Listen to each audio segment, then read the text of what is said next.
Kaibigan, isang mapagpalang oras ng pag-aaral. Napakabuti ang Diyos sa bawat isa sa atin sapagkat hindi tayo nagsasawang pag-aralan ang Kanyang mga salita. Laging nagbibigay ito ng panibagong pag-asa na patuloy na sumasampalataya sa ating Diyos. Patuloy na lumalakas ang ating paglilingkod sa Kanya habang tayo ay naghihintay sa Kanyang malapit na pagdating. Ito po ang iyong lingkod, Pastor Ray Urbi, bilang facilitator sa ating pag-aaral ngayong oras na ito.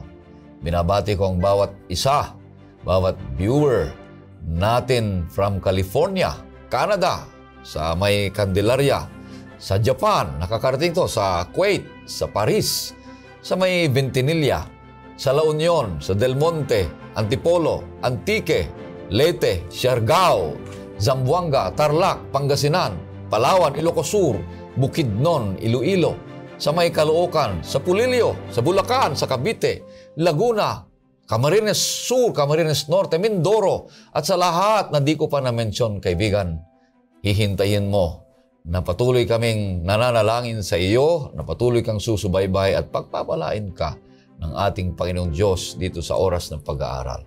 Kaibigan, kami natutuwa sa mga comments ninyo na inyong inilalaad dyan sa ating oras na pag-aaral. At magpapatuloy kayong gumagawa ng mga bagay na ito upang patuloy naming mababasa at makikita ang mga comments ninyo at malalaman namin kung saan kayo galing man o naroroon, kaibigan. At ang ating mga kasama dito sa studio ay patuloy na masigasig, na may kapangyarihan na gumagawa sa bukirin ng ating Panginoong Diyos, ang ating mga kamagagawa dito sa NPUC. Ang una dito ay si Pastor Abraham Del Rosario. Siya po ang ating direktor ng Publishing Ministry dito sa NPUC. At kumusta ka, Pastor Abe? Mabuti, kaibigan. At Pastor Dave, nakakalugod na mabati ang ating mga taga-suporta sa gawain ng oras ng pag-aaral. At nagpapabati po ang mga kapatid dyan po sa Natividad Seventh-day Adventist Church sa Guagua, Pampanga. At gayon din yung may nabit tayo dito sa baba ay taga Geneva, Switzerland. Pastor Ray, ganun na pala kalawak itong ating paglilingkod. At salamat mga kapatid sa inyong pagsuporta. Ninanais namin na magkaroon kayo ng kopya nito, itong Health and Home Bookbound, ang flagship ng ating pong bansa. At lahat ng sekta ng relihiyon sa ating bansa ay nagbabasa nito mga kapatid sapagkat dito sila natututo kung paano magkaroon ng malusog na pamumuhay, relasyon sa Diyos at relasyon sa kapwa-tao. At ito naman po yung missionary book of the year natin, ang The Great Controversy. Ang slogan natin ay Read Before You Give. So bago ka magbigay nito ay basahin mo sapagkat napakaganda po ang nilalaman nito. Ito ay historical in nature and biblical in nature kung papaano po nabuo ang iglesia sa buong sanlibutan na dumanas ng ups and downs ng pananampalataya. At dito natin makikita yung pagpapasimula ng reformasyon at Protestantism. So napakahalaga po na bumasa ka, kaibigan, at mag-sponsor ka nito sa abot ng mga kaya mo. Maring isa, dalawa, isang box o 100 boxes ng The Great Controversy di-distribute natin sa October 14, 2023. Salamat, Pastor Abe. Ang pangalawang makakasama natin dito sa studio, kaibigan, ay si Pastor Dave Morado. Siya po ang ating direktor ng Adventist Youth Ministries dito sa North Philippine Union Conference. Kumusta kayo, Pastor Dave? Maraming salamat, Pastor Ray. Mabuti naman. At sa kabutihan ng Diyos, bagamat tayo ay abala, ay nagkakaroon tayo ng ganitong pagkakataon. Binabati rin natin ang lahat ng mga kabataang masisiglang gumagawa sa gawain ng ating Panginoon at patuloy na sinusuportahan ng gawain ng ating iglesia.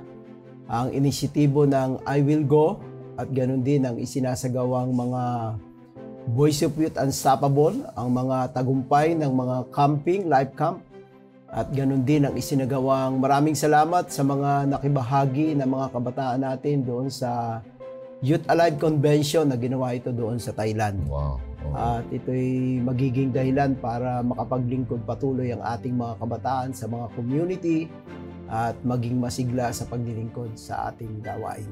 Pastor Ray. Maraming salamat sa ating pagpapatuloy. Nais kitang aniyahan sa maikling panalangin. Pastor Dave. Sige po, tayo po ay yumuko sa isang panalangin. Dakila at mapagmahal naming Diyos, sa mga oras na ito ng aming pag-aaral na isasagawa, hinihiling namin, Panginoon, ang patuloy na presensya ng Banal na Espiritu. Pangunahan kami upang ang mga butil ng katotohanan na aming tatalakayin ay maipahayag namin na may katotohanan sa mga tao naming mga makapakikinig ng makasusubaybay, at maakay kami sa isang matuwid na landas ng katotohanan, at ito rin ay maging bahagi ng aming buhay, at maraming mga tao ang makaalam ng iyong salita. Nawa ang Banal na Espiritu ang gumabay sa amin at maitaas namin ang iyong pangalan sa aming pag-aaral. Ito po ang aking dalangin. Marami pong salamat sa pagtugon sa pangalan ng aming Panginoong Yesus. Amen. Amen. Maraming salamat, Pastor Dave. Ang aklat na ating patuloy na pinapag-aralan, kaibigan, ay patuloy na sa pangatlong trimestre pa rin tayo, na ang pamagat nito ay mga taga-Epeso, na ito'y sinulat pa rin ni Apostol Pablo sa mga mananampalataya ng kanyang panahon patungkol kay Jesucristo. At ganun din tayo sa ating pangkasalukuyan, mga kapatid at kaibigan. Ang mensahe at ang librong ito ay para sa atin sapagkat tayo rin ay nananampalataya sa ating Panginoong Hesus. At ang pamagat ng ating pangsyam na paksa na ngayon ay matalino o pantas na pamumuhay o may karunungan na pamumuhay. At ang talatang sa uluhin ay matatagpuan sa Efeso 5:15 hanggang 17 pong sinasabi.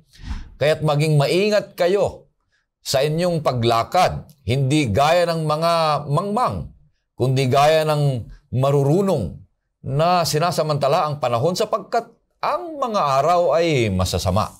Kaya't huwag kayong maging mga hangal, kundi unawain ninyo kung ano ang kalooban ng Panginoong Diyos.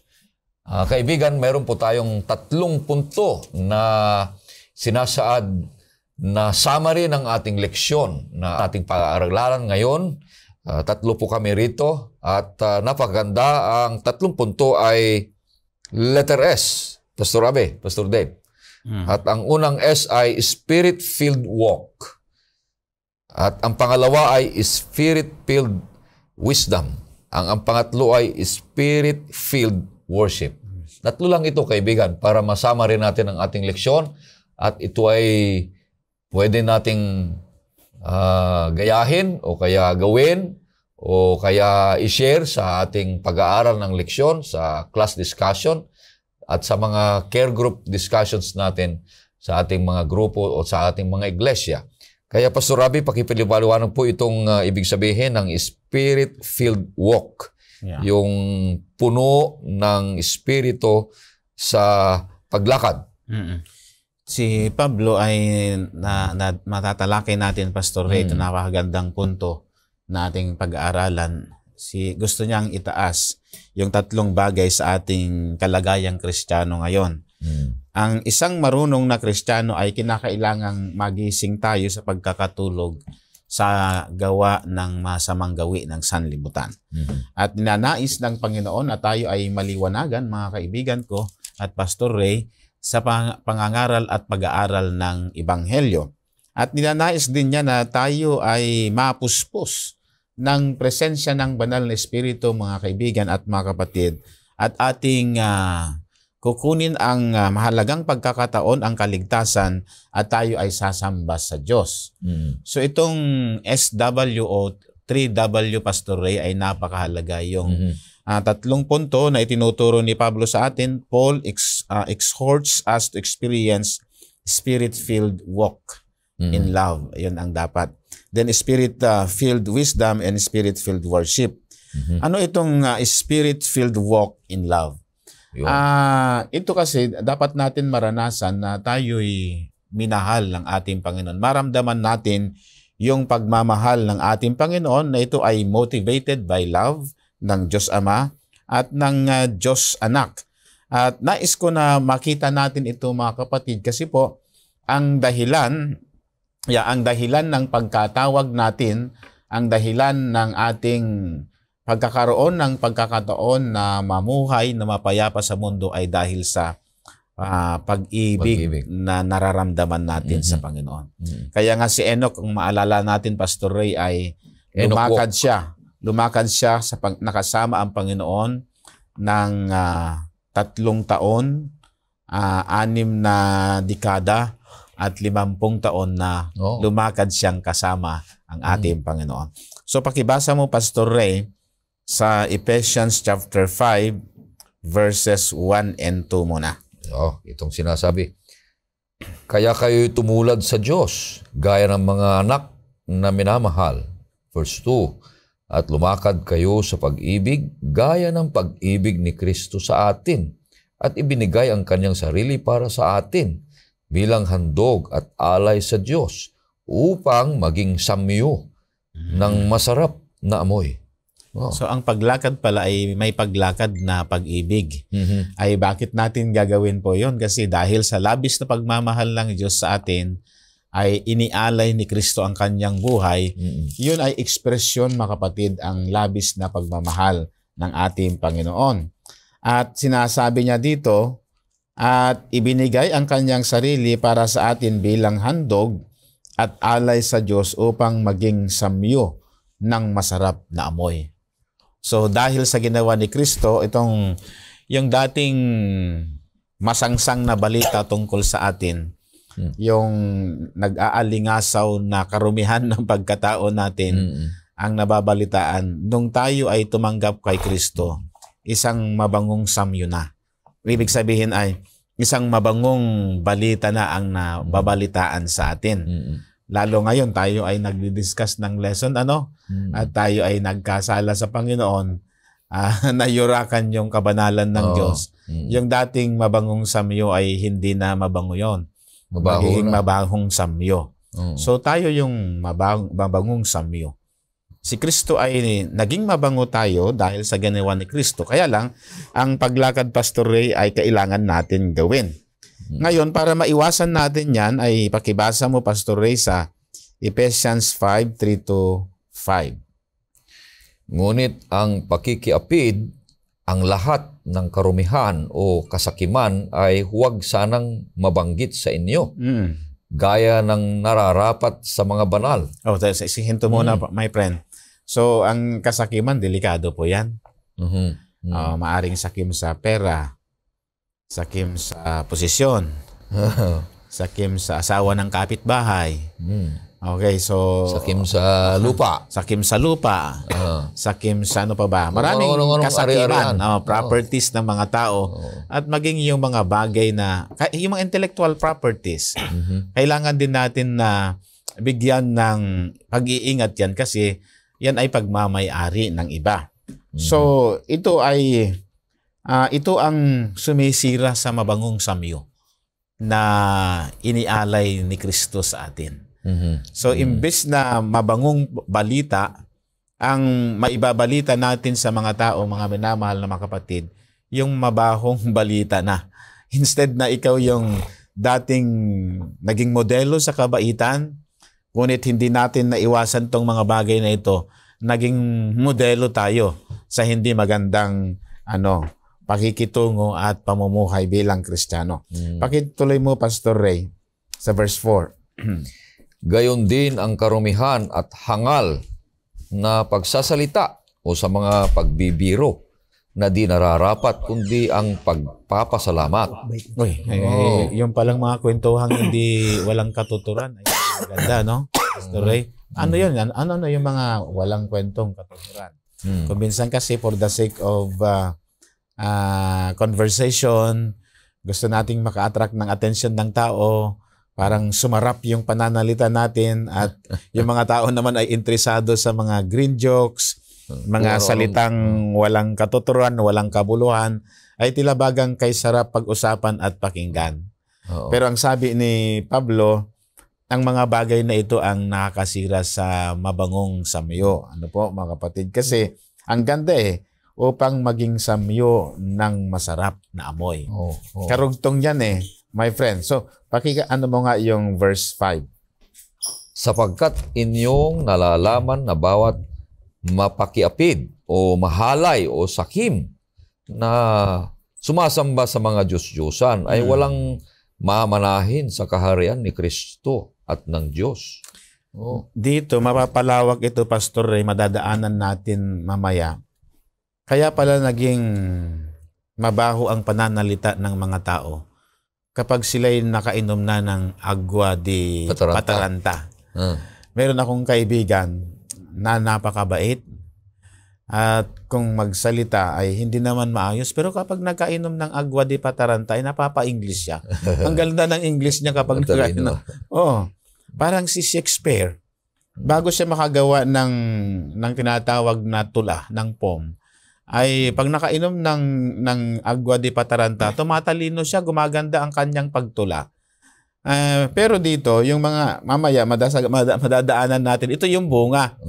Kapag ikaw ay lulong na sa bisyo, sa pag-inom ng alak, siyempre lahat ng kumpulan ay yung mga nightlife.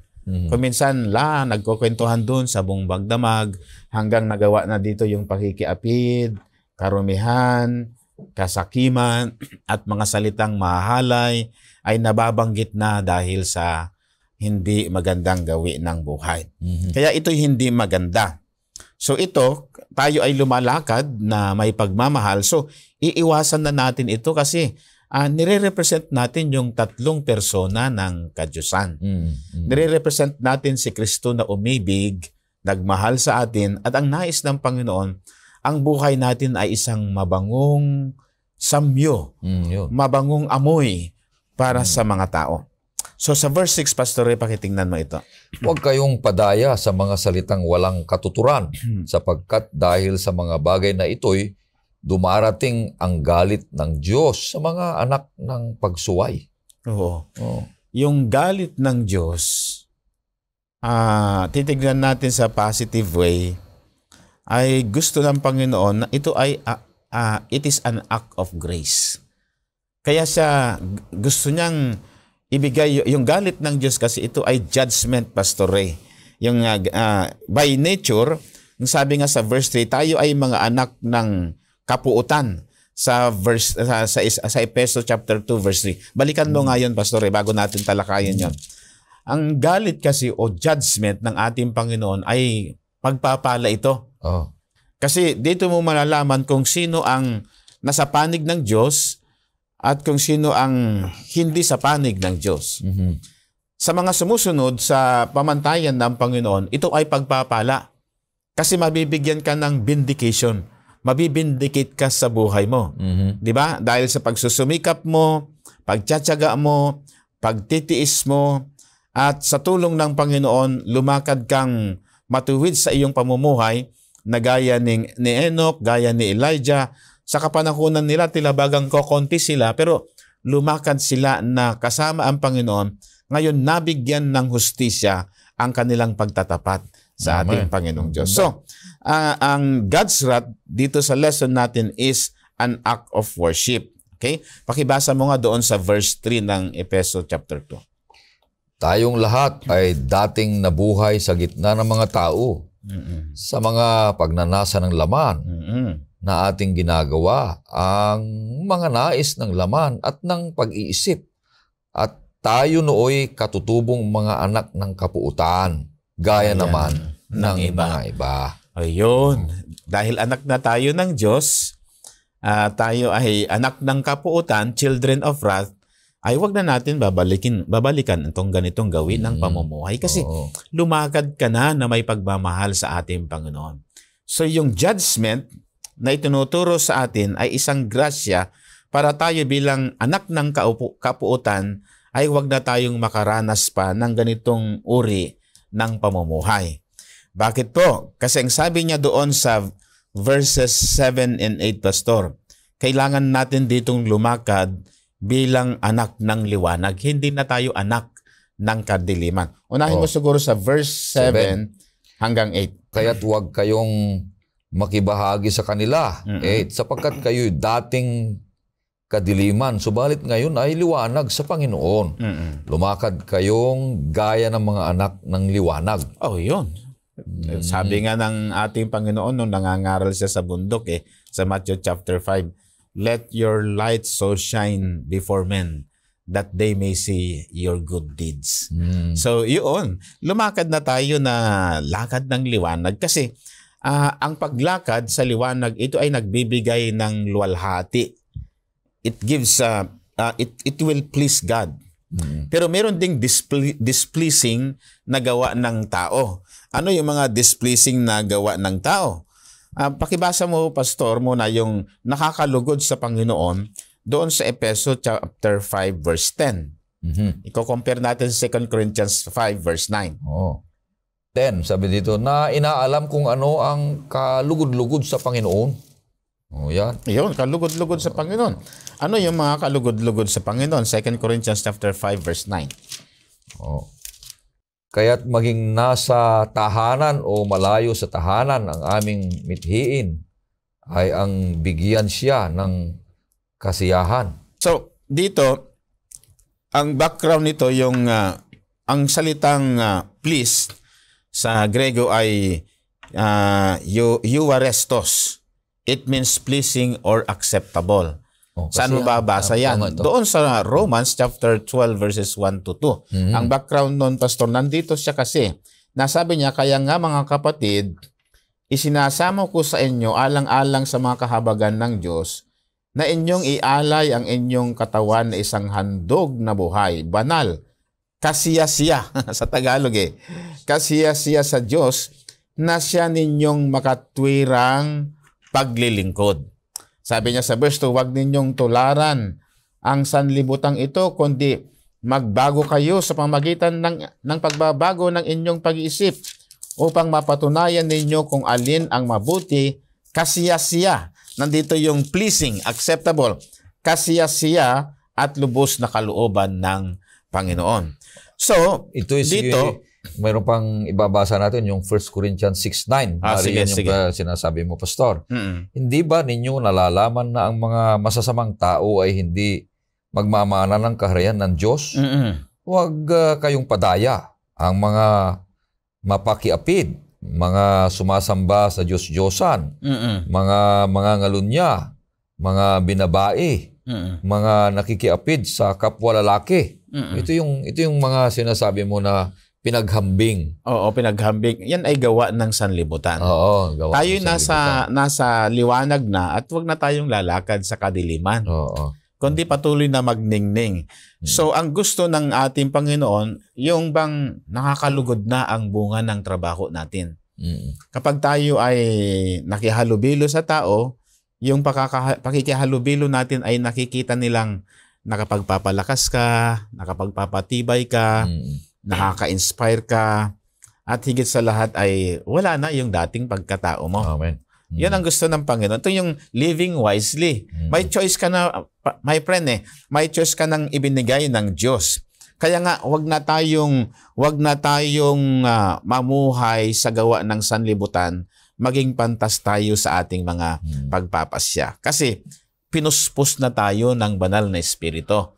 Lumakad ka na may pag-ibig. Ito yung Paul exhorts us to experience a spirit-filled walk in love with Christ.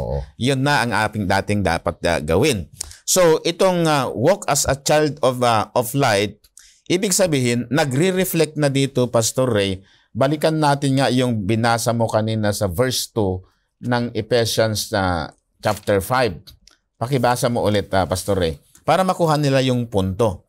At lumakad kayo sa pag-ibig, gaya ng pag-ibig ni Kristo sa atin at ibinigay ang kanyang sarili para sa atin bilang handog at alay sa Diyos upang maging samyo ng masarap na amoy. Kaya nga lumakad ka na sa pag-ibig Wala na, hindi ka na nagagalit. Siguro pag inaaway ka naman pero malawak na ang pangunawa mo. Magagalitin. Hindi ka na magagalitin. Pagpasensya ka na, nakangiti ka parati. Tinatapik mo na lang, ay kapatid, wala naman tayong masamang intensyon. Parang gano'n na. Motibo, pasensya ka na. Parang gano'n. Pero kapag nagalit ka, gano'n ka na, ay hindi na maganda yun. Bibirahin ko na ito. So, kuminsan ay human nature, Pastor Ray. So, ito yung spirit-filled walk in love. Yan. Maraming salamat, Pastor Abe. nakita nyo, kaibigan, na pinag-contrast ni Pastor Abe ang dalawang pamamaraan ng paglakad na sinasabi dito sa banal na kasulatan na dapat nating tularan, na sinasabi ng ating Panginoong Diyos na ibinigay kay San Pablo, na bawat Kristiyano ay lumakad ayon sa Diyos na may pag-ibig, sapagkat ang Diyos ay pag-ibig. Amen. Ngayon, ito yung paglakad sa Diyos. Itong paglakad ng kapuutan. Paglakad ng dito sa mundo. O yan, lumakad na may pag-ibig. Kung may pag-ibig ka, ay magsalita ka ng maayos. Yeah, tama. Gumawa ka ng tapat at kalugulugod sa Panginoon Diyos. Kung wala ka nang dapat sabihin, huwag ka nang kwento ng kung anong mga bagay para may lang kwentuhan. Ang isang Pastor Ray, hindi maganda. Binago ng Panginoon ay hindi na matatampuhin. Wala na yan. Matured na sa pananampalataya. May kasabihan na mga Persians na kung hindi mo ginagawa ang isang bagay at hindi mo dapat gawin, huwag mo nang sasabihin. Huwag mo nang ipagsasabi ang mga bagay na ayaw mong mangyari sa iyo at ayaw mong gawin ng mga tao para sa iyo. Napakaganda ito, kapatid. Kung ang bawat isa sa atin ay mayroong katapatan sa Diyos na lumalakad, dahil narito na tayo sa bilang 3, 4, 5, 6 ng Kabanata Efeso, ay sinasabihan tayo ni San Pablo na dahil sa kapangyarihan ng Ebanghelyo ay lumalakad na tayo sa resulta ng Ebanghelyo. Lumalakad na tayo sa pag-ibig, napuspos ng Banal na Espiritu. Masarap na amoy. Sinasabi dito, kaibigan, masarap na samyo o amoy ang ating buhay na kagaya ng ating Panginoon Diyos, na iwasan ang mga bagay na makamundo na sinasabi dito, mga kapatid. Napakahirap. Parang kondisyon ito, Pastor Dave. Ito yung paglakad sa Diyos. Ang kondisyon pag lumakad ka sa Diyos, buhay na walang hanggan. Ito naman ang paglakad sa mundo. Itong mga ito, pakikiapid, binabae, kahalayan, sumasamba sa Diyos-Diyosan, kwentong marurumi. Kwentong marurumi. Iyan ay walang pagpapasalamat, karumihan.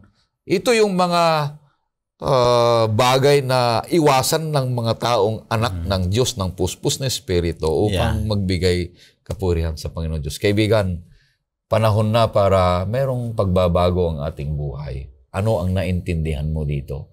Ano ang impact? Ano ang ibig sabihin sa iyong buhay? Ano ngayon ang gagawin mo pagkatapos na marinig mo ang mga bagay nito, na salita ng Panginoon Diyos na magbabago ng buhay mo? Amen. So, Spirit-filled walk. Merong puspos ng Banal na Espiritu ang paglakad natin sapagkat ginagaya natin ang Diyos.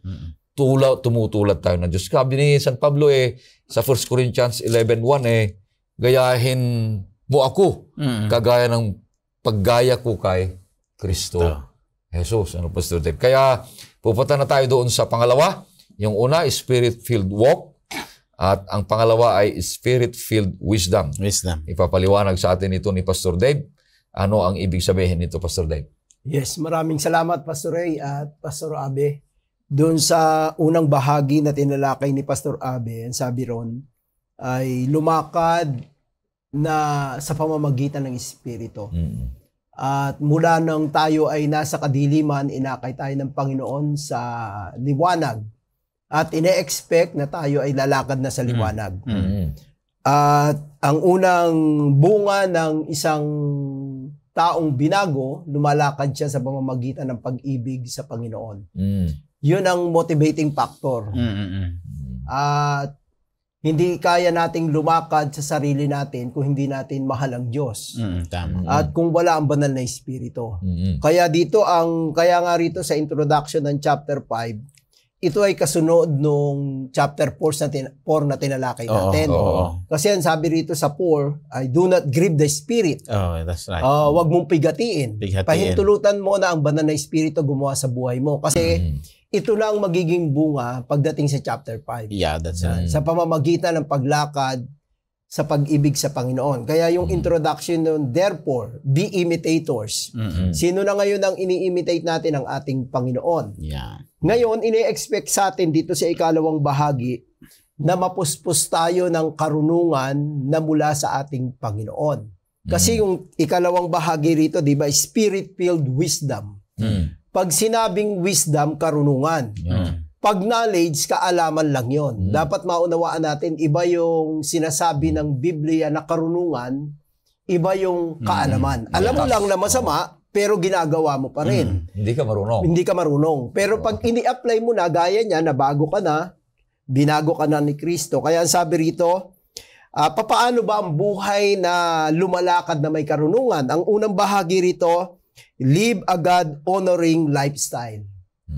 Ibig sabihin, nabubuhay ka na ang pinararangalan mo sa iyong paraan ng pamumuhay ay ang Panginoon. Ang sabi sa verse 8, pero you were not, ano sabi ron sa talatang 8, pakibasa nga, Pastor Ray?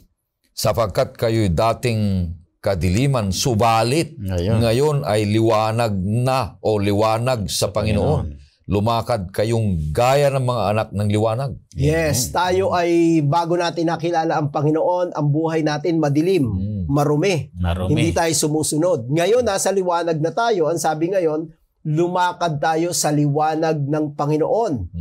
At lumakad tayo na anak ng Diyos. Amen. O ibig sabihin, hindi ka na anak ng kadiliman, gaya ng ipinaliwanag kanina ni Pastor Abe.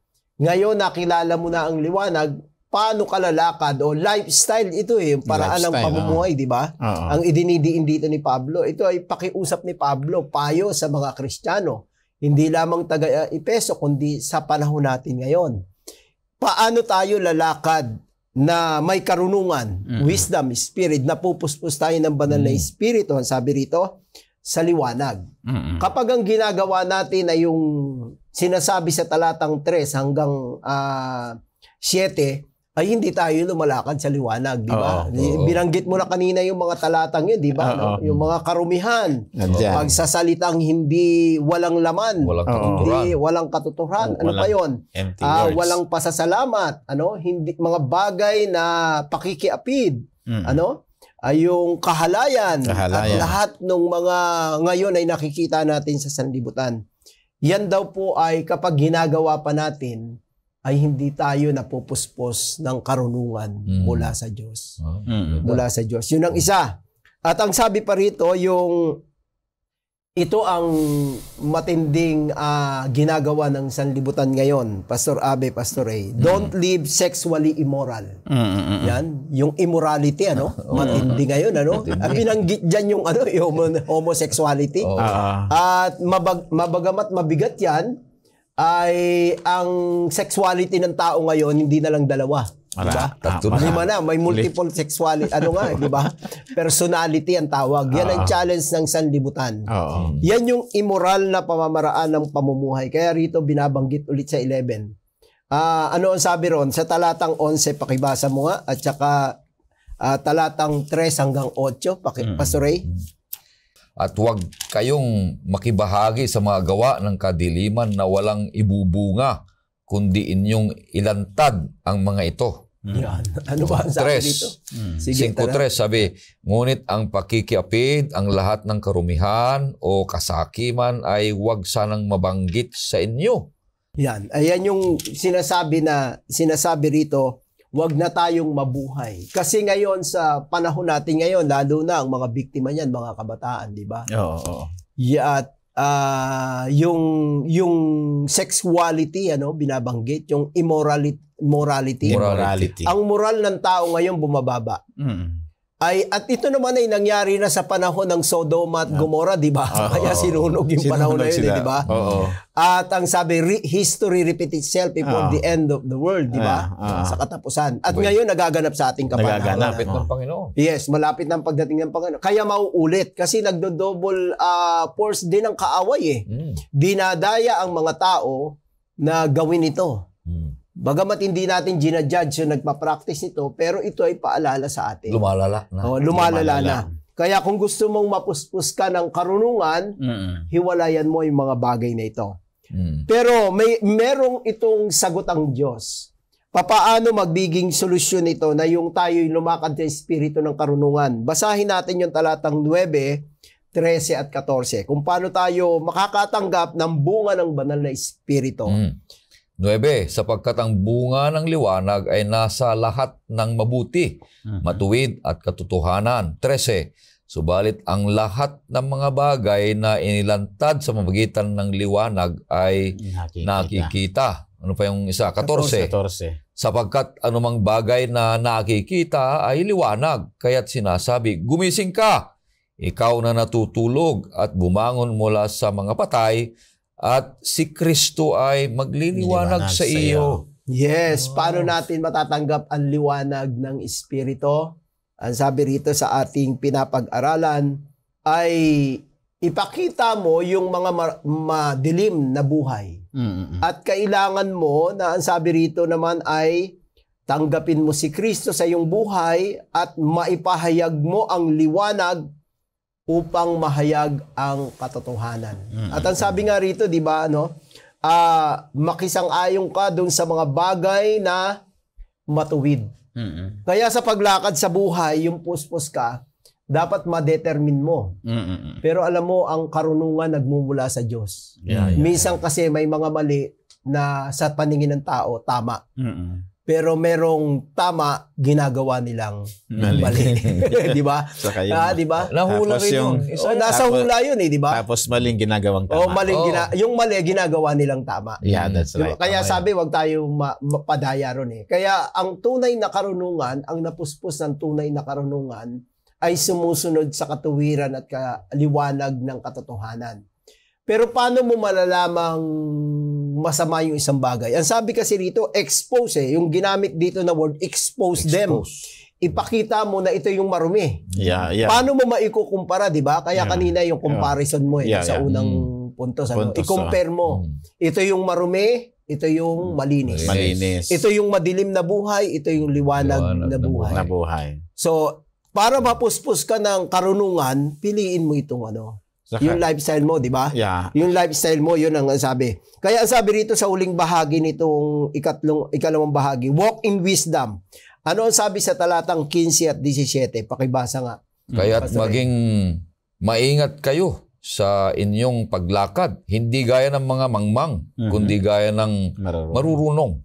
17. Kaya't huwag kayong maging mga hangal, kundi unawain ninyo kung ano ang kalooban ng Panginoon. Yes, napakaganda ng paalala. Bago dumating yung talatang 15 at saka yung 17, yung 14 may paalala, di ba? Magsigising kayo, kayong mga natutulog. Kaya alam mo, ang pagtulog sa pananampalataya hindi maganda. Awake and sleep, di ba? Ang sabi rito, tumayo ka, magtindig kayo na kayo yung mga patay. Bakit? Parang idiomatic expression yung sinabi ni Pablo, di ba? Ang sabi rito, at si Kristo ay magbibigay sa iyo ng liwanag. Ibig sabihin, minsan tayo kasi lumalakad ng tulog sa pananampalataya sa buhay. Para bang nahihila tayo ng impluwensya ng sanlibutan, di ba? Di ba? Ngayon, dito, ang sabi niya, makita ninyo, lumakad kayo. Na ang sabi rito, na wag mga mangmang o hangal, hangal. At ang sabi rito, maging wise. Hindi magiging knowledgeable lang, hindi magiging ang sabi na matatalino lang, hindi wise. Matalino, may karunungan sa liwanag. Upang hindi kayo lumakad na walang karunungan, kundi unawain ninyo ano ang kalooban ng Panginoon. Amen. So yung spirit-filled wisdom, ito ay inaalam natin kung ano yung kalooban ng Diyos. Hindi yung kalooban ng sanlibutan, influensya ng sanlibutan, yung sarili mo lang pagpapasya, kundi talagang napupuspos ka ng sinasabi rito. Kaya rito, ano pa ang sinasabi ron sa Ephesians 6:16? Pwedeng pakibasa. Bakit kinakailangan natin bumangon at kinakailangan nating lumakad na may karunungan? 16, kasama ng lahat ng mga ito, taglayin ninyo ang kalasag ng pananampalataya na sa pamagitan nito ay inyong masusugpo ang mga nag-aapoy na palaso ng masama. Yes. Bakit? Napakaikli na ng panahon. Redeem the time. Ibig sabihin, ang panahon ay talagang pasama ng pasama. Ang sanlibutan, hindi papunta sa pagganda, sa pagbuti. No. Dapat nating i-expect yun. Ngayon, gusto tayong iligtas ng Diyos sa madilim na kalagayan ng sanlibutan. Kaya nais niya lumakad tayo sa liwanag. At itong impluwensya ng sanlibutan, pumapasok yan sa loob ng iglesia. At pumapasok sa isipan ng mga tao. Lalo na ang mga binibiktima nito ay mga kabataan. Ganda. Kaya itong ating pag-aaral na ito ay paalala, di ba? Hindi lang sa mga atin, yes, sa mga kabataan. Lalo na sa huling henerasyon. Tandaan natin yung anak ni Lot. Oo. Kalungkot, di ba? Kalungkot. Di ba? Na-expose kasi sila, Pastor. Yes. Sa maruruming pamumuhay sa Sodoma at Gomora. Yes. At na-expose sila sa kalaswaan, kahalayan. Maging ang tatay nila ay ni-rape nila. Yes. Yun kaya malungkot na karanasan, di ba? Kaya itong ating pag-aaral po ay paalala sa atin na lagi tayong pinaalala na lumakad tayo sa liwanag at sa kaibahan ng sanlibutan. Kailangan nating pahintulutan ng banal na espiritu na mapuspos tayo upang lumakad tayo na may karunungan o kapantasan sa harapan ng Panginoon. Pastor, napakaganda, Pastor. Sinabi mo dito, ang gusto ko di pa dito bumangon mula sa mga patay. Ibig sabihin, kung ikaw ay nandoon sa pakikiapid, nandoon sa ginagawa ng sanlibutan, ikaw ay kasapananampalataya. Kahit buhay ka sa physical, pero patay sa spiritual. Kasi ginagawa mo, puro walang relasyon sa Diyos. Kadiliman. Kaya nga sabi ni San Pablo din sa Timoteo, may mga taong buhay, pero patay. Buhay sila sa mga kalasyawa, kung ano-anong mga ginagawa sa mundo, pero patay ang kanilang relasyon sa Panginoon. Kaya sa kanyang pagdating, ay tuloy na silang mamamatay. Pero sabi dito, bumangon muna sa patay. So, kailangan, kaibigan, bumangon tayo sa mga maruruming mga pag-iisip, mga motibo, kung anumang mga bagay na ating ginagawa sa pangkasalukuyan. Mga sinasabi dito, yung homosexuality, kung ano man ang mga bagay na yan, mga ginagawa natin, yung mga piniliwanag mo, immoral, yung pandaraya, pagbibintang, kung lahat ng mga bagay na marurumi, kaibigan, mahal ka ng Diyos. Panahon na para magbago at lumakad para sa Kanya. Sapagkat meron tayong sinasabing, merong lahat na mga ginagawa natin ay merong immediate na reward, pero mayroong immediate na consequences. Merong long-term reward, meron ding long-term consequences na mangyari sa ating buhay. Piliin natin ang lumakad sa Diyos sapagkat puspos na tayo ng banal na espiritu, ayon sinasabi ni Pastor Dave. Ang pangatlo dito ay spirit-filled worship. Pastor Abe, balik sa iyo ito. Para magkaroon na tayo ng konting interaction. Gusto kong yung maintindihan din natin itong decadent living is exposed by light. Kasi yan, kung lumalakad ka sa liwanag, nakikita mo yung karumhan ng pagkatao mo. Kahit din sa tayo, habang nagre-review tayo ng lesson, mga kaibigan ko, nakikita natin yung mga detail ng pagkukulang natin sa buhay. Kasi lumalakad na tayo sa liwanag. Amen. Sa paglakad natin sa liwanag at pag-aaral natin ng Biblia, nakikita natin yung mga pagkukulang natin na unaware tayo na natutukso na pala tayo sa ganong gawin ng buhay. Kaya tama itong sinasabi ng lesson natin na decadent living is exposed by light.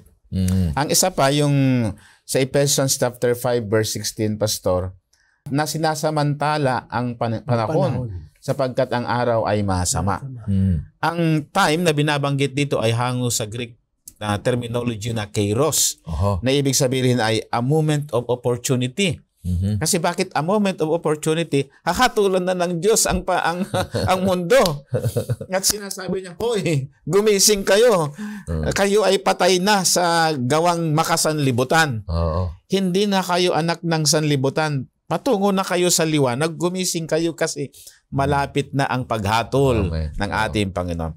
Ngayon, kapag nagawa daw natin yan, naalala natin yan, magkakaroon tayo ng spirit-filled worship. Yan yung exhortation ni Paul. Spirit-filled walk, spirit-filled wisdom, and spirit-filled worship. Ito yung binabanggit ko kanina, my good friend, na ang spirit-less outcome ng pagiging makamundo ay na-define na kanina sa verses 3 to 14 na binasa natin.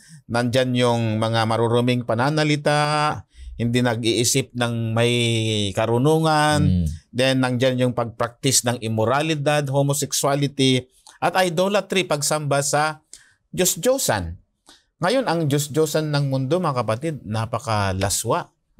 May mga bata na pumupunta sa Reel, sa TikTok, ano pa ba, yung mga hilig ng mga bata ngayon na ang sabi nila ay, sikat ako dito. Kaya maggagawa din ako ng aking sariling vlog. Pero yung kasikatan ay hindi naman maka-Diyos, kundi makademonyo naman, makamundong kasikatan. Di ba nadidiscuss Puno ang natin? isip sa makamundo na. O makamundo kasi kuminsan kahit din tayo, hindi tayo aware na yung ginagawa natin sa media kung minsan ay invest na pagpuri sa Panginoon Sa sarili na. sa sarili na. Dati may vlog ako, Pern, ng title niya ay The Messenger of Hope.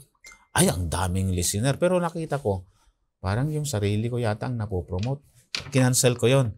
So, suporta na lang ako dito sa programa ng Oras ng Pag-aaral kasi parang yung sarili na ang na-uplift instead na ang ating Panginoon. Mas marami So, sa panahon sa... Yan yung spiritless outcome, mga kapatid. Ang spirit-inspired na sinasabi ni Pablo ay mababasa sa verses 19 to 21. Tingnan mo, Pastor Ray. Sabi Ito ang dito. gustong mangyari ng Diyos sa atin. 19. 19 to 21. Kayo'y magsalita sa isa't isa sa mga awit at mga himno at mga awiting espiritual na sa inyong mga puso ay nag-aawitan at gumagawa ng himig sa Panginoon. Laging nagpapasalamat sa lahat ng mga bagay sa pangalan ng ating Panginoong Hesukristo sa Diyos na ating Ama. Pasakop kayo sa isa't isa dahil sa takot kay Kristo. Okay, ganda. So, ang isang taong pinuspos ng paglakad kay Kristo, pinuspos ng karunungan ni Kristo sa pamamagitan ng banal na Espiritu, pinuspos ang kanyang puso sa pagsamba sa Panginoon. Ang makikita mong disiplina sa kanya ay palabasan ng Biblia, nag-aawit papuri at pagsamba sa Panginoon, nananalangin araw-araw, nagbabahagi ng salita ng Diyos. Ang ichinichismis niya, my friend, ay ang salita ng Panginoon. Hindi na niya ichinichismis ang kung ano ang nangyari sa buhay niya at buhay ng... Kuminsan pa nga yung buhay mag-asawa, ichichismis mo yung asawa mo doon. Ay dapat ang sabihin mo na lang, kay bait ng Panginoon, kahit ganyan ang asawa ko ay tinuruan niya kong mahalin. Di ba? Dapat ganun sana ang lumalabas. Kasi nandiyan yung spiritual discipline. Kasi binanggit mo kanina, Pastor Ray, sa binasa mo, nang sabi niya ay, ang dahilan yan kung bakit nakakagawa ng marumi pala, Pastor Ray, ay nandito sa verse 18. Huwag kayong magpakalasing sa alak na ito ay labis na kahalayan. Kundi, dito natin nakuha yung point, kundi mapuno kayo ng Espiritu. Nabanggit ko yung background kanina kung bakit nagkakaroon ng kahalayan, immoralidad, homosexuality, kasi yung nalasing na ang tao sa makamundong pamumuhay. Amen. Pag nalasing ka na sa makamundong pamumuhay, napapalayo ka na dahan-dahan doon sa gabay ng banal na Espiritu. Kaya sabi ni Pastor Dave kanina ay, sinilyuhan na tayo ng Panginoon ng kaligtasan. Amen. Babalik ka pa ba sa dating maruming pamumuhay? Parang bagang sabi ni Pablo, ay kay Pedro yata yung word na, ang isang baboy na pinalaguan mo kung baboy ang gawi, babalik pa rin sa kanyang pusali at siya ay maglalangoy doon. Pero ang taong binanal, dinamtan ng karunungan ng Diyos, lumalakad na kasama ang banal na Espiritu, at lumalakad na may karunungan, ay sasamba siya ng pagpuri at pagpapasalamat sa Diyos, Pastor Ray. Purihin ang Panginoon Diyos, kaibigan, at nakita natin na nawa ang lahat ng mga ito ay sa bandang huli sinasabi, tingnan natin, ayusin natin, pag-isipan natin, suriin natin ang ating sarili, ang ating isip, kung lahat ng mga ito ay nagbibigay kapurihan at pagsamba sa ating Diyos. Kaya pag tayo nag-isip at gustong sabihin at gustong gawin, ito ba ikalulugod? Ito ba pagsamba sa Panginoon Diyos? Ito yung magbigay inspirasyon sa tao. Ako ba isang karapat-dapat na instrumento ng pagpapala sa tao o sa Panginoong Diyos? Sapagkat ang Diyos ay hindi natin nakikita. Pero ang bawat isa ay umaangkin na ang Diyos ay nasa sa atin. Kaya mabuhay tayo kagaya ng ating Panginoong Diyos upang bigay tayo ng tamang pagsamba at kapurihan. Sabi dito, Pastor, ay gusto kong liwanagin ito dahil may nasabi ako dito. Sabi dito ay magsalita sa isa't isa sa mga awit at mga himno. Meron tayong mga kanya-kanyang mga spiritual gift na gagamitin natin. Sa pagkanta, kaibigan, kahit anong oras, sintunado ka man o hindi para sa alam mo, kung anuman klaseng awit mo, pwede kang umawit sa Panginoong Diyos. Hindi sa tatao, kundi sa Panginoong Diyos. Pag mamimili ka naman, kung yung mga mang-aawit, kung halimbawa ako ay isang mamimili ng mga awit, ay yung mga mayroong ano yan hanggat may yung level naman. may level yan. Hanggat yung hindi na masyadong yung mas marunong, yun ang medyo mas ayusin pa. Lahat tayo ay tungo sa kasalanan at sintunado sa pag-aawit. Pero masterin natin hanggang dumating ang panahon, magbibigay tayo ng mas maayos pang paglilingkod sa Panginoon Diyos patungkol sa pag-aawit ng bawat sa atin. Kahit daw sintunado, Pastor, ang pag-awit mo sa pakinig ng Diyos. Tama yun. Tama ang pagka-awit mo. Magandang maamoy. Magandang awit. Magandang samyo. Magandang samyo sa langit. Sa langit. Dahil para sa Kanya. Sa motibo at sa isip natin na magbigay tayo ng kapurihan para sa ating Panginoong Diyos. So maraming salamat, kaibigan. Maraming salamat, Pastor Dave, Pastor Abe, sa napakaganda spirit-filled walk. Lumakad tayo kagaya ng ating Panginoong Diyos sa pag-ibig, sa pagpapatawad, sa pananalita, sa ating mga ginagawa ayon sa kapurihan at may karunungan. At lahat ng mga ito, kaibigan, ay kalugod sa ating Panginoong Diyos. Kung hindi mo pa ginagawa ito, patuloy mong gawin ang mabubuti at iwasan ang mga bagay na hindi ka nais-nais, kundi isipin at gawin ang mga bagay para sa Panginoong Diyos na magbigay ng tunay na pagsamba ayon sa Kanyang kapangyarihan, kaibigan. Bago tayo magtapos, makakarinig po tayo ng isang awitin. Pagkatapos ay hingin natin si Pastor Abe sa kanyang panalangin.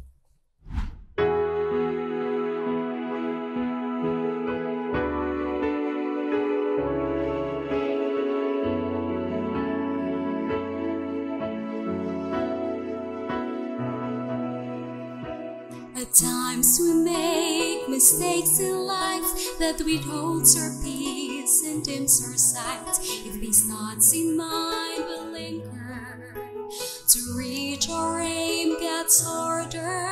It's no time to make a brand new start. Move on with God, He can change your heart. Just believe that His grace will never depart. Let's be transformed in the Master's image. Be renewed by His grace. Putting away any pessimism, rejection and despair. Looking beyond the horizon, we'll see the face of the one who lifted our faith upward and higher to reach our dreams on earth and beyond.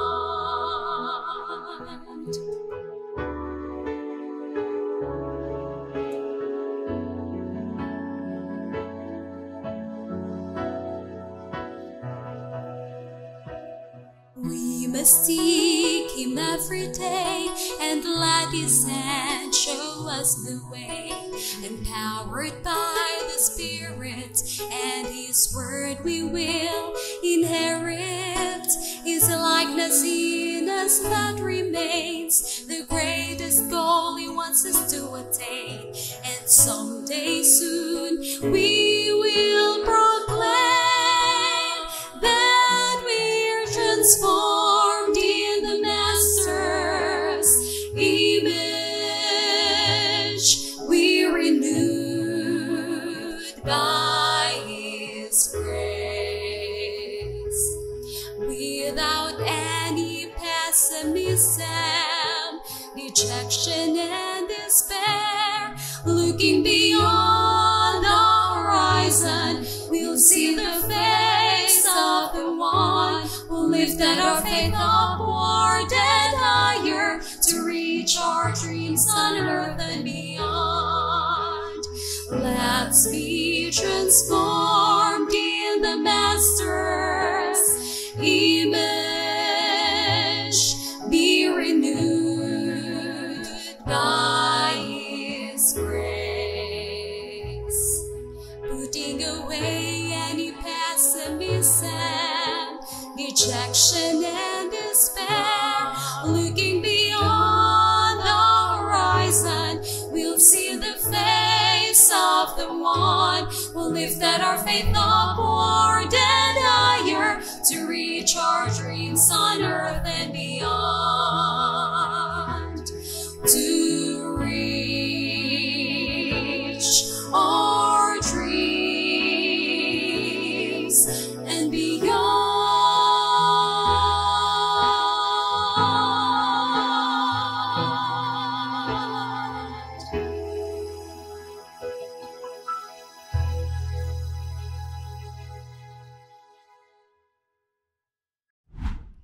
Tayo po'y manalangin, mga kapatid.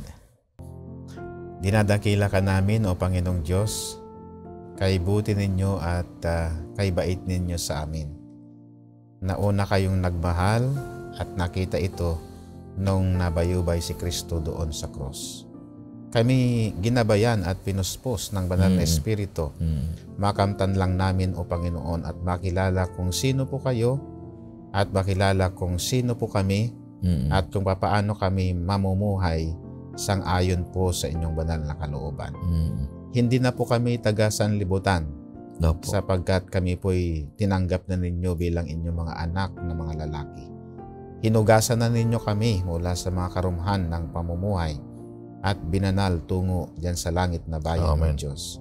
Naway araw-araw na maging karanasan namin na sa paglakad namin ay napupuspos kami ng banal na Espiritu at ang karunungan namin ay buhat lamang sa gabay ng banal na Espiritu at ibabalik namin ito ng isang espiritual na pagpuri at pagsamba sa inyo. Pagpalain po ang aming mga viewers at salamat po, O Panginoon, na nakatulong ito sa kanilang buhay. At ipagpatuloy, Panginoon, na tulungan sila sa kanilang paghahanap buhay, sa kanilang pagninegosyo, pagtatanim, o anuman ang kanilang ginagawa sa araw-araw, magbubunga ito ng pagpuri at pagsamba sa inyo. Salamat po sa inyong pagpapatawad sa mga pagkukulang namin. Salamat din po sa inyong katugunan sa pangalan ng aming Panginoong Hesus. Amen. Amen. Kaibigan, patuloy kaming nag-aanyaya na patuloy kang susubaybay sa programang ito na kung ano ang naintindihan mo, ano ang naunawaan mo, ano ang mensahe sa iyo, ano ang gagawin mo sa lahat ng mga bagay na itong naunawaan para magbigay ng kapangyarihan sa iyong buhay na naglilingkod sa ating Panginoong Diyos at iuwi tayo sa langit na bayan. Mahal ka ng Panginoong Diyos kagaya ng pagmamahal namin sa iyo.